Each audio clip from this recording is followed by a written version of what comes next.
എല്ലാവർക്കും നമസ്കാരം. ഇന്ന് നമ്മൾ നോക്കാൻ പോകുന്നത് എനിക്ക് തോന്നുന്നു ഒരുപാട് പേർക്കുള്ളൊരു സംശയമാണ്. അതെ അതെ ഈ ദിവസവും കാപ്പി കുടിക്കുന്നത് അത് നമ്മുടെ രക്തസമ്മർദ്ദത്തെ ബിപിയെ എങ്ങനെ ബാധിക്കും? ഇത് നല്ലതാണോ അതോ ഒഴിവാക്കേണ്ട ഒന്നാണോ? നമുക്കൊന്ന് നോക്കാം. തീർച്ചയായും ഇത് എപ്പോഴും കേൾക്കുന്നൊരു ചോദ്യമാണ്. നമുക്ക് കാപ്പിയും ബിപിയും തമ്മിലുള്ള ബന്ധമൊന്ന് വിശദമായിട്ട് നോക്കാം. ഇതിലെ പ്രധാന കാര്യങ്ങൾ, ശ്രദ്ധിക്കേണ്ട കാര്യങ്ങൾ എന്തൊക്കെയാണെന്ന് നോക്കാം. ഓക്കെ, അപ്പോ ഈ കാപ്പി കുടിച്ചു കഴിഞ്ഞാൽ ഉടനെ ചിലർക്കൊരു ഫ്രഷ്നെസ് ഒക്കെ തോന്നുമല്ലോ, ചിലപ്പോ ഒരു ഹാർട്ട് ബീറ്റ് കൂടുന്ന പോലെയൊക്കെ. എന്താണ് അവിടെ ശരിക്കും സംഭവിക്കുന്നത്? ശരിയാണ്, അത് ഈ കാപ്പിയിലുള്ള പ്രധാന സാധനം കഫീനാണല്ലോ.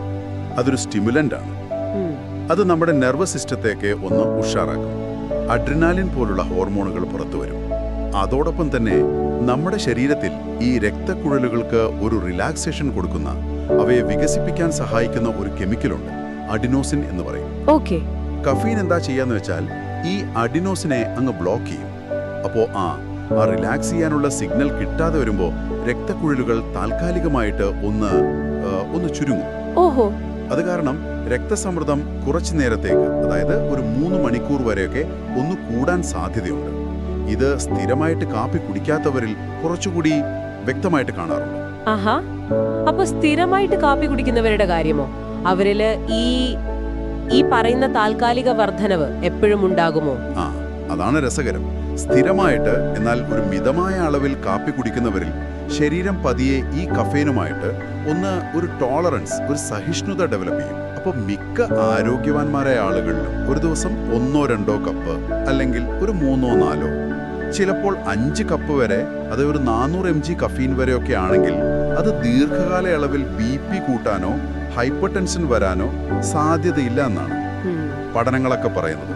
പ്രത്യേകിച്ച് സ്ത്രീകളിലും പുകവലിക്കാത്തവരിലും ഈ ടോളറൻസ് കൂടുതലായി കാണുന്നുണ്ട്. ഓക്കെ, ഈ മിതമായ അളവ് എന്ന് പറഞ്ഞല്ലോ, അത് എല്ലാവർക്കും ഒരുപോലെയാണോ അതോ ആരെങ്കിലും ഒക്കെ കുറച്ചുകൂടി ശ്രദ്ധിക്കണോ? അത് നല്ല ചോദ്യമാണ്. എല്ലാവർക്കും ഒരുപോലെയല്ല. American food and drug administration FDA പറയുന്നത് ആരോഗ്യവാന്മാരായ മുതിർന്നവർക്ക് ഒരു ദിവസം 400 മില്ലിഗ്രാം വരെ കഫീൻ അത് പൊതുവെ ഓക്കെ ആണ് എന്നാണ്. 400 mg എന്ന് പറയുമ്പോൾ ഏകദേശം ഒരു 4 അല്ലെങ്കിൽ 5 സാധാരണ കപ്പ് കാപ്പി എന്ന് വെക്കാം.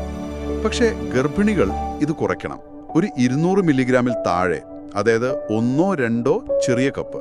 ശരി. പിന്നെ ചില ആളുകളുണ്ട്, അവർക്ക് കഫീൻ കുറച്ചുകൂടി സെൻസിറ്റീവ് ആയിരിക്കും. ഉത്കണ്ഠ, ഉറക്കക്കുറവ്, നെഞ്ചിടിപ്പ് കൂടുക, അങ്ങനെയൊക്കെ വരാം. അതെ അതെ.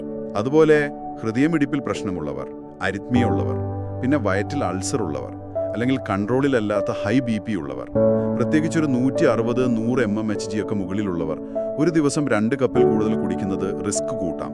അവരൊക്കെ തീർച്ചയായും ശ്രദ്ധിക്കണം. ചില മരുന്നുകൾ കഴിക്കുന്നവരും ശ്രദ്ധിക്കണം, അല്ലേ? അതെ, തീർച്ചയായും. ആസ്മ, ചില ആന്റിബയോട്ടിക്കുകൾ, ഹൃദയ സംബന്ധമായ അസുഖങ്ങൾക്കുള്ള മരുന്നുകൾ, ഇതൊക്കെ കഴിക്കുന്നവർ ഡോക്ടറോടൊന്ന് ചോദിക്കുന്നത് വളരെ നല്ലതാണ്. നമ്മളിപ്പോ ഒരു നെഗറ്റീവ് സൈഡ്, അല്ലെങ്കിൽ ശ്രദ്ധിക്കേണ്ട കാര്യങ്ങളാണ് കൂടുതൽ പറഞ്ഞത്. എന്നാൽ കാപ്പി കൊണ്ട് എന്തെങ്കിലും ഗുണങ്ങൾ, ആരോഗ്യപരമായ ഗുണങ്ങളുണ്ടോ? ഉണ്ട്, തീർച്ചയായും ഉണ്ട്. കാപ്പി എന്ന് പറയുന്നത് വെറും കഫീൻ മാത്രമല്ലല്ലോ.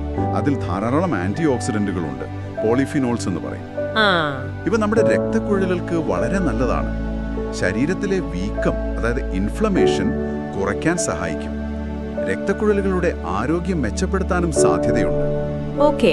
ചില പഠനങ്ങൾ സൂചിപ്പിക്കുന്നത് ഈ മിതമായ കാപ്പി ഉപയോഗം ചിലപ്പോൾ ഹാർട്ട് ഫെയിലിയർ, ഹൃദയ സംബന്ധമായ അസുഖങ്ങൾ കാരണമുള്ള മരണം, ഇതിന്റെയൊക്കെ സാധ്യത കുറയ്ക്കാൻ സഹായിക്കുമെന്നാണ്. അത് കൊള്ളാമല്ലോ. അതെ. രസകരമായ മറ്റൊരു കാര്യം, ചില പഠനങ്ങളിൽ ദീർഘകാലയളവിൽ BP അല്പം കുറയുന്നതായും കണ്ടിട്ടുണ്ട്. ഒരുപക്ഷെ ഈ ആന്റി ഓക്സിഡന്റുകൾ കാരണമാകാം. നമ്മൾ കാപ്പിയുടെ ആരോഗ്യപരമായ കാര്യങ്ങൾ പറയുമ്പോൾ കാപ്പി എങ്ങനെ ഉണ്ടാക്കുന്നു എന്നതിന് എന്തെങ്കിലും പ്രാധാന്യമുണ്ടോ? ഫിൽട്ടർ ചെയ്തതും അല്ലാത്തതും അങ്ങനെ വല്ലതും? BPയിൽ നേരിട്ട് വലിയ വ്യത്യാസമില്ലെങ്കിലും കൊളസ്ട്രോളിന്റെ കാര്യത്തിൽ ചെറിയ വ്യത്യാസമുണ്ട്. ആഹാ. ഫ്രഞ്ച് പ്രസ്, ടർക്കിഷ് കോഫിയൊക്കെ, അതിൽ ഡൈതെർപീൻസ് എന്ന് പറയുന്ന ചില സംയുക്തങ്ങളുണ്ട്. അവ ഈ പേപ്പർ ഫിൽറ്ററിലൂടെ അരിച്ചു പോകാത്തതുകൊണ്ട് കാപ്പിയിൽ വരും. ഇത് LDL, അതായത് നമ്മുടെ ചീത്ത കൊളസ്ട്രോൾ കുറച്ചൊന്ന് കൂട്ടാൻ സാധ്യതയുണ്ട്. സാധാരണ നമ്മൾ പേപ്പർ ഫിൽറ്റർ ഉപയോഗിച്ചുണ്ടാക്കുന്ന ഡ്രിപ്പ് കോഫിയിൽ ഇത് വളരെ കുറവായിരിക്കും. അപ്പോൾ ഹൃദയാരോഗ്യം നോക്കുമ്പോൾ ഫിൽട്ടർ ചെയ്ത കാപ്പി ഒരു പടി മുന്നിലാണെന്ന് പറയാം. ശരി. അപ്പോ ചുരുക്കി പറഞ്ഞാൽ കാപ്പി ഇഷ്ടമുള്ള ഒരാള് പക്ഷേ ഈ BP യെ കുറിച്ചൊരു പേടിയുണ്ടെങ്കിൽ എന്തൊക്കെയാണ് പ്രായോഗികമായിട്ട് ശ്രദ്ധിക്കാൻ പറ്റുന്നത്? നിങ്ങൾക്കൊരു ആശങ്കയുണ്ടെങ്കിൽ ചെയ്യാൻ പറ്റുന്ന ഒരു കാര്യം, കാപ്പി കുടിക്കുന്നതിന് മുൻപും പിന്നെ ഒരു അരമണിക്കൂർ മുതൽ 2 മണിക്കൂർ വരെ കഴിഞ്ഞിട്ടും നിങ്ങളുടെ BP ഒന്ന് ചെക്ക് ചെയ്യുന്നത് നല്ലതാണ്. അപ്പൊ കഫീൻ നിങ്ങളെ എങ്ങനെ ബാധിക്കുന്നു എന്ന് സ്വയം മനസ്സിലാക്കാമല്ലോ. പിന്നെ കാപ്പി മാത്രമല്ല, ചായ, ചില സോഡകൾ, ചോക്ലേറ്റ്, എനർജി ഡ്രിങ്കുകൾ, ഇതിലൊക്കെയുള്ള കഫീനും നമ്മൾ കണക്കിലെടുക്കണം. അതൊരു പോയിന്റ് ആണ്. വേണമെങ്കിൽ ഹാഫ് കാഫ്, അതായത് പകുതി കഫീനുള്ളത്, അല്ലെങ്കിൽ ഡീകാഫ് അഥവാ കഫീൻ ഇല്ലാത്ത കാപ്പി പരീക്ഷിക്കാം. അതോടൊപ്പം തന്നെ BP നിയന്ത്രിക്കാനുള്ള മറ്റു കാര്യങ്ങളും പ്രധാനമാണ്. നല്ല ഉറക്കം, സ്ട്രെസ് കുറയ്ക്കുക, ഉപ്പ് കുറയ്ക്കുക, പൊട്ടാസ്യം കൂട്ടുക, അതായത് പഴങ്ങള്, പച്ചക്കറികളൊക്കെ കഴിക്കുക, വ്യായാമം ചെയ്യുക, പുകവലി നിർത്തുക, മദ്യപാനം കുറയ്ക്കുക. ഇതൊക്കെ വളരെ ഇമ്പോർട്ടൻ്റ് ആണ്. എന്തെങ്കിലും സംശയം തോന്നിയാൽ തീർച്ചയായും ഡോക്ടറെ കാണുക. അതാണ് ഏറ്റവും പ്രധാനം. അപ്പോ ശരി, ചുരുക്കി പറഞ്ഞാൽ മിതമായ അളവിൽ കാപ്പി കുടിക്കുന്നത് മിക്കവാറും ആളുകൾക്ക് കുഴപ്പമില്ല. ചിലപ്പോൾ നല്ല ഗുണങ്ങളും ഉണ്ടാകാം.